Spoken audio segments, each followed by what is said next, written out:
There's a place in the Caribbean where an entire city vanished. Not into myth, not into legend, but into the living memory of those who walked its streets. A place where houses stand abandoned, their windows staring blankly at the horizon, and where nature has begun to reclaim what humanity once called home. For years, the people of this island lived side by side with a monster. And now, scientists say the signs are back. Before we descend into this extraordinary chapter of Caribbean history, let's first get our bearings on this remarkable island. Once known as the Emerald Isle of the Caribbean, Montserrat earned that nickname for its verdant hills and its rich Irish heritage, a quirk of colonial history that lingers in place names and family trees to this day. It was a sun-soaked paradise where calypso music drifted from beach bars, where tourists lounged along silver sand beaches, and where a surprising number of music legends, including the likes of the Rolling Stones and Elton John, came to record their albums far from the public eye. For centuries, the island thrived in relative obscurity, its volcanic peaks cloaked in green, its people cultivating bananas, limes, and sugarcane on the slopes of Soufrière Hills. The volcano had slept for hundreds of years, so long in fact that many believed it would never wake. On July 18, 1995, the unfamiliar roar in the sky gave way to something even more bewildering. Fine particles began to drift down from above, soft gray flecks settling on rooftops, palm fronds, and parked cars. At first, most residents didn't know what to make of it. Some thought it might be dust stirred by the wind. Others assumed it was smoke from a distant fire. But soon it became undeniable. Volcanic ash, light as powder yet capable of suffocating entire landscapes, was falling upon the island. This was no passing storm. In the early days of the eruption, there was an almost hopeful naivety about the situation. People speculated that the volcano might quiet down after a short outburst, perhaps a year or two, like other eruptions recorded elsewhere in the Caribbean. After all, neighboring volcanic islands such as St. Vincent and Martinique had experienced brief though tragic episodes in the past. Soufrière Hills, many hoped, would follow suit. But Montserrat's ordeal was only just beginning. What unfolded was a staggering 15-year period of intense volcanic activity, one of the most destructive natural disasters in the Caribbean's modern history. It would reshape not only the island's geography, but its very identity. At the heart of the devastation were the pyroclastic flows. These terrifying forces of nature are some of the most dangerous hazards produced by an erupting volcano. Imagine an avalanche of searing hot rock fragments, ash and gas careening down mountainsides at speeds of up to 300 miles per hour. The temperature inside these flows can exceed 700 degrees Celsius, or about 1,300 degrees Fahrenheit, hot enough to incinerate everything in their path. To understand their power is to comprehend that they don't simply knock things over. They bury them, smashing walls, toppling forests, and erasing entire towns from the map in a matter of minutes. When the pyroclastic flows began racing down the slopes of Soufrière Hills, there was just no fighting it. Montserrat's capital city, Plymouth, stood directly in their path. Once a bustling hub of government offices, banks, schools, churches, and lively street markets, Plymouth was swallowed by a relentless tide of ash and rock. Today, from a distance, it honestly resembles a barren moonscape. Chimneys and rooftops poke out from ashen hillsides like broken teeth. Trees, stripped of their leaves and charred by heat, stand as lifeless sentinels. The roads, once vibrant arteries of the island's daily life, vanish beneath meters of volcanic debris. Homes, schools, libraries, businesses, all entombed. For many residents, the losses were total. Entire generations of family possessions, photographs, heirlooms, and histories erased in a single season. And this was not an isolated story. 2/3 of Montserrat's 11,000 residents were displaced. Families were scattered across the globe, many seeking refuge in the United Kingdom, Antigua, the United States, and beyond. The island's population shrank dramatically in the space of a few years, from over 11,000 before the eruption to barely 5,000 by 1997. The government declared the entire southern half of Montserrat, including Plymouth, an exclusion zone, an area still considered too dangerous for permanent habitation. Even now, entry is restricted, with guided tours permitted only under strict conditions and at designated times. Visitors must, sign waivers acknowledging the risks of venturing into an active volcanic zone. Driving through what remains of Plymouth is honestly an unsettling experience. The original roads still trace their way through the desolate landscape, though now they're partially buried and cracked by years of volcanic activity. In some places you actually drive over what were once buildings. Homes, stores, churches, their remnants preserved beneath a hardened crust of ash and stone. Nearby, the skeletal remains of St. Anthony's Anglican Church still stand. Inside, you can make out the stone pulpit, dust-choked pews, and the rusted frame of a pipe organ. Behind the church lies what used to be the parish office, now a hollow shell. The eeriness of Plymouth isn't just visual, it's sensory. The air is heavy with the scent of sulfur and earth. The ground beneath your feet crunches with every step, a mixture of volcanic gravel and brittle ash. No birds sing here, no dogs bark. The only sounds are the wind, the occasional shifting of loose stones, and your own heartbeat. It feels like walking through a forgotten world, one both terrifying and oddly beautiful in its desolation. Practical travel note. For those seeking to witness Plymouth firsthand, limited guided tours into the exclusion zone are available, typically organized through Montserrat Volcano Observatory approved operators. Tours often include stops at the volcano viewing sites on Garibaldi Hill or Jack Boy Hill, offering panoramic views of the buried city without entering high-risk areas. Rates generally range from $50 to $80 per person, depending on group size and itinerary. Best time to visit? The dry season between December and May is ideal, offering clear views and safer hiking conditions. Note, however, that volcanic activity is ongoing. Always check advisories from the Montserrat Disaster Management Coordination Agency and Montserrat Volcano Observatory before planning a visit. Amid the ashfalls and pyroclastic flows, there's one phenomenon that survivors of Montserrat's eruption remember most vividly: a blackout. Not the kind caused by a storm downing power lines, but a terrifying absolute darkness conjured by the earth itself. It was a Monday morning, just after 8 o'clock. The sun had only recently risen, bathing the island in soft, warm light.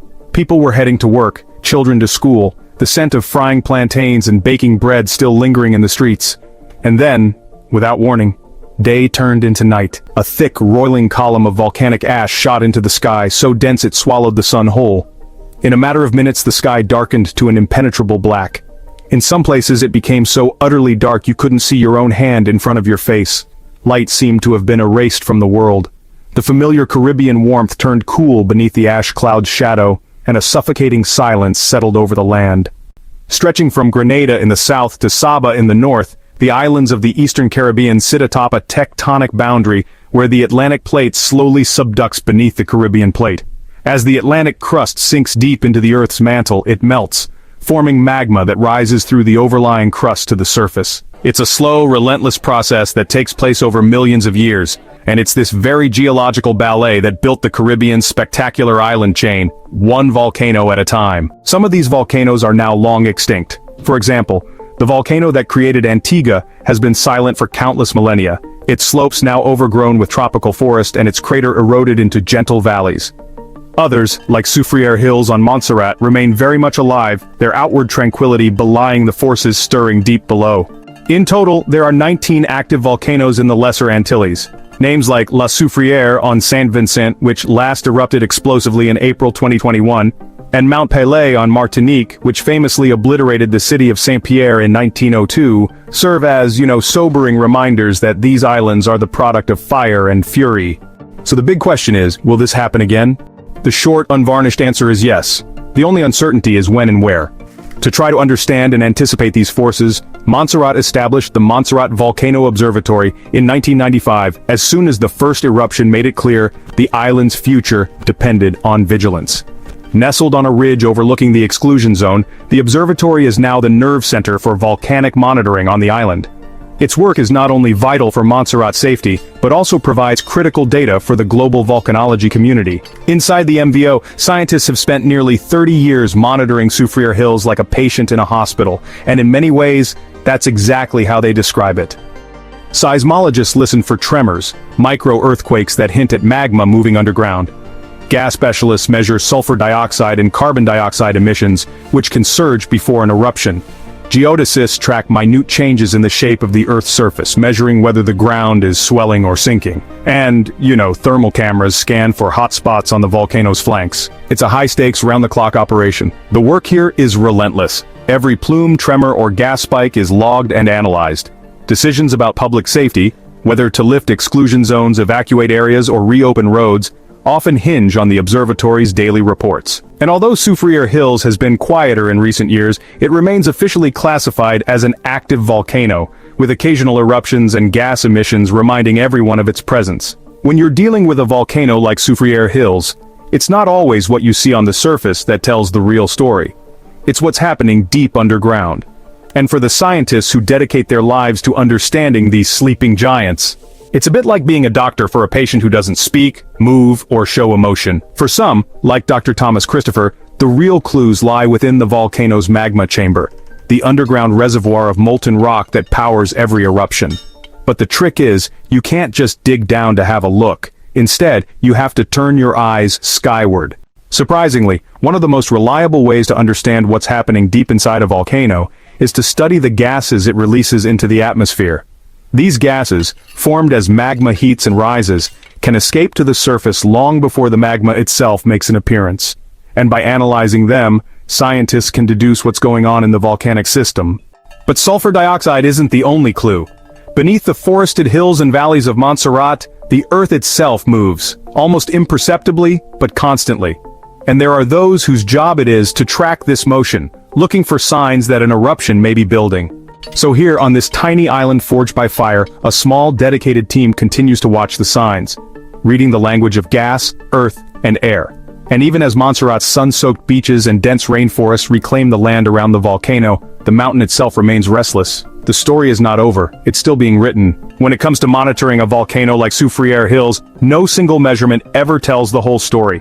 One reading on its own might suggest something unusual, or nothing at all.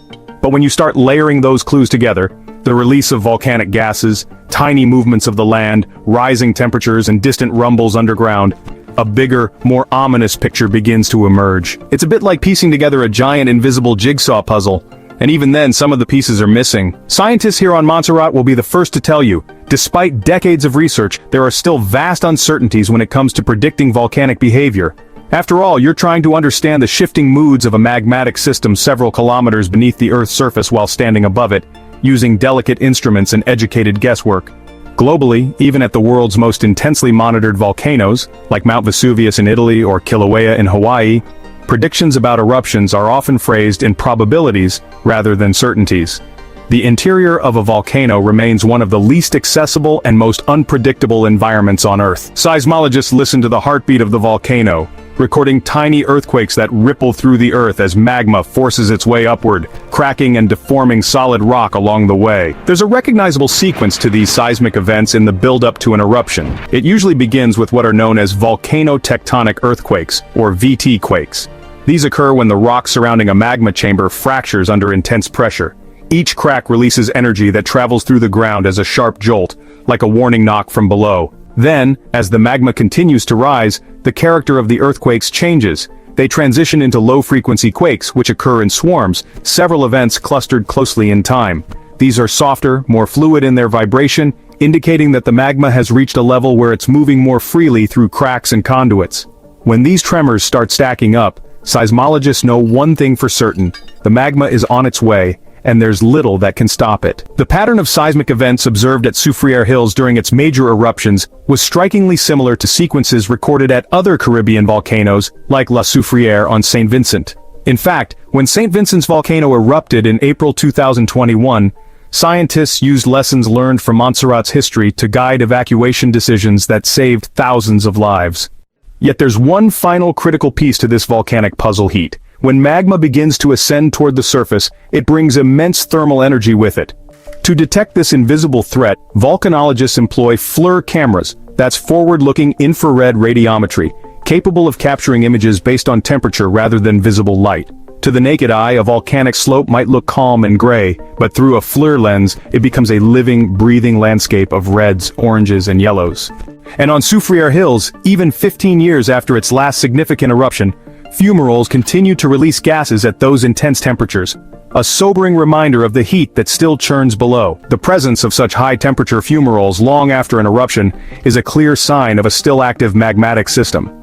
In other volcanoes around the world, such as Mount Merapi in Indonesia or Mount Shasta in California, persistent fumarolic activity has similarly indicated ongoing underground heat and potential future eruptions. Visitors to Montserrat should be aware that while the exclusion zone remains off-limits, you can still safely observe some fumarolic activity at the very edge of designated observation points. From these spots, depending on wind direction, you might catch the faint smell of sulfur carried on the breeze, a sharp metallic scent like burnt matches mixed with steam. The fumarole's heat distorts the air around them, creating shimmering mirage-like waves. To capture this effect on camera, use a telephoto lens and shoot during the early morning or late afternoon, when lower sun angles exaggerate the heat shimmer for dramatic images.